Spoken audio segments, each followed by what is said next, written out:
Magandang araw po mga kakusina. Ngayon po ay sinigang na tanggigi muna ang ating lulutuin. Pas muna sa karne para iwas high blood.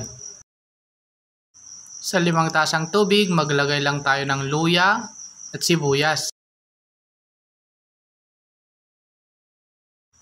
At isunod po natin ang 3 pirasong kamatis na ginayat-gayat na natin. Tapos takpan lang natin ito ng ilang minuto. Pag kumulo na, pwede nating ilagay yung tanggigi. Mga 5 slice lang pala ito mga kakusina. Kasi hindi naman pwede kung masyadong marami.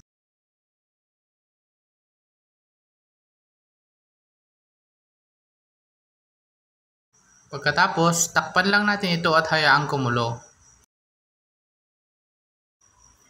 Tapos, lagyan na natin ng sili. Pero hindi naman ito maanghang kasi peke naman ito. Isunod na natin yung sinigang mix.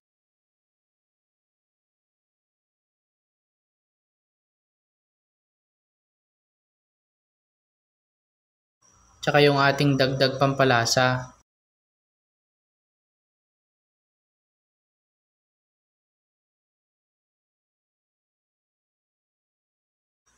Pagluto ng ating isda, pwede nating idagdag yung mga gulay.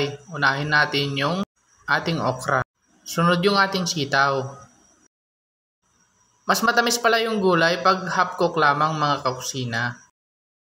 Tapos takpan natin ulit, hintayin maluto yung mga gulay. Tapos tansyahin lang natin, pag luto na, pwede na nating ilagay yung iba pang gulay, yung pinakamadaling maluto.